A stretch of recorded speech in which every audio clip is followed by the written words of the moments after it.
سورت کا آغاز حروف مقطعات کے ساتھ الف لام میم۔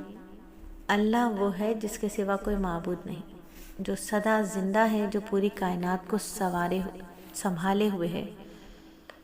اس نے تم پر وہ کتاب نازل کی جو حق پر مشتمل ہے، جو اپنے سے پہلی کتابوں کی تصدیق کرتی ہے، اور اسی نے تورات اور انجیل اتاری۔ حروف مقطعات کے بعد عموماً جو دوسری آیت ہوتی ہے وہ قرآن کریم کی حقانیت، قرآن کریم کی عظمت اور شان کو واضح کرتی ہے۔ یہاں بھی بالکل ایسے ہی ہوا۔ یہاں قرآن کریم کو فرقان استعمال کیا، لفظ فرقان کہہ کر بتایا گیا، جس کے معنی وہ چیزیں جو صحیح اور غلط کے درمیان واضح فرق کر دیتی ہے۔ قرآن کریم کا ایک نام فرقان بھی ہے۔ یہ حق اور باطل کے درمیان امتیاز کرنے والی کتاب ہے۔ اور اسی صورت کی تقریباً 80 آیات اس وقت نازل ہوئیں جب نجران کے عیسائیوں کا ایک وفد نبی صلی اللہ علیہ وآلہ وسلم کی خدمت میں حاضر ہوا، اور اس وفد میں نصارہ کے 60 افراد شامل تھے۔ وفد کے شرکاء نے حضرت عیسیٰ کے بارے میں نبی صلی اللہ علیہ وآلہ وسلم کے ساتھ بہت مباحثہ کیا، اور انہیں معاذ اللہ کا بیٹا ثابت کرنے کی کوشش کی، اور اسی سلسلے میں غلط استدلال کا جواب دیتے ہوئے فرمایا کہ اللہ کے کلام میں 2 قسم کی آیات ہیں۔ بعض آیات وہ ہیں جو اپنی مراد پر دلالت میں بالکل واضح ہیں، اور بعض آیات کو محکمات کہا جاتا ہے۔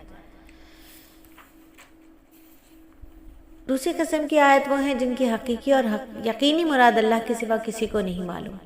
ان آیات کو متشابہات کہا جاتا ہے۔ وہ جو حق کے متلاشی ہوتے ہیں وہ ہمیشہ محکمات کی پیروی کرتے ہیں، اور جن کے دل میں تھوڑی سی بھی کجی ہوتی ہے، دماغ میں فطور ہوتا ہے، تو وہ متشابہات کی غلط سلط تعویل کرتے ہیں۔